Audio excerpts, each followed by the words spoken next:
मेरे से बेहतर जाए तमिलनाडु में 1500 साल पुराना मंदिर, वो हमारा, पार्लियामेंट हमारा, संसद हमारा, ये हमारा। एक बात जो प्रधानमंत्री ने कल एक और बात करी, उन्होंने कहा कि भाटी जी मैं सवाल आपसे ले रहा हूं, प्रधानमंत्री ने कहा कि इस जो भू माफिया या आक्रमणकारी नीतियां, ये प्रधानमंत्री की नहीं है, मेरे शब्द है, तो क्या नाचो भाई? लेकिन उन्होंने आगे कहा कि केरल में ईसाइयों की जमीन पर कब्जा, हरियाणा में सिखों के गुरुद्वारों पर कब्जा, सिख ईसाई हिंदुओं के मंदिर, तो आप मेरे से बेहतर जाए तमिलनाडु में 1500 साल पुराना मंदिर, वो हमारा, पार्लियामेंट हमारा, संसद हमारा, ये हमारा, वो हमारा।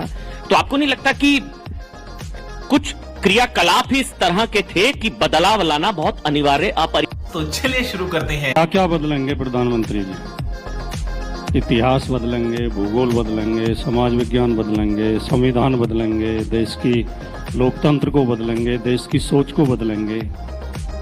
अरे कहना क्या चाहते हो?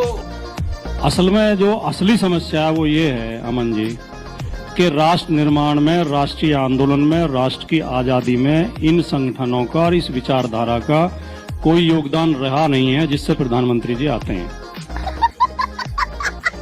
अब वो कह रहे हैं कि देश के बंटवारे को हवा दी कांग्रेस ने।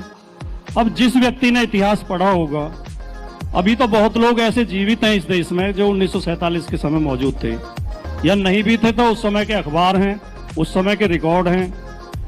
देश की आजादी की जब लड़ाई चल रही थी 1857 के बाद ही अंग्रेज इस बात को समझ गए थे कि भारतीयों को बांटे बिना हम इस देश पर शासन नहीं कर सकते, तो उन्होंने डिवाइड एंड रूल की पॉलिसी अपनाई।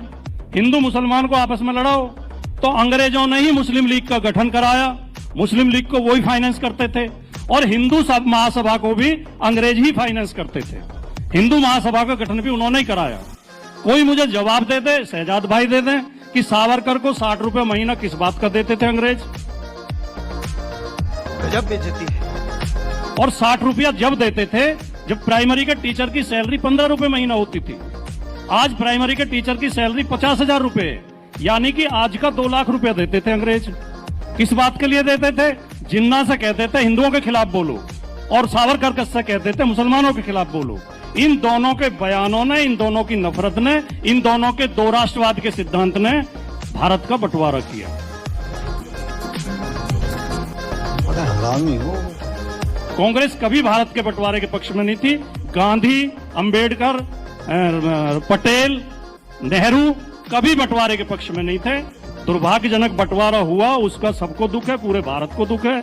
हमारा एक हिस्सा कटा, लेकिन उसके लिए आज ये कह देना कि प्रधानमंत्री कहेंगे तो कौन विश्वास करेगा कि कांग्रेस ने हवा दी थी और ये नहीं चाहते थे। भाटी जी मैं इस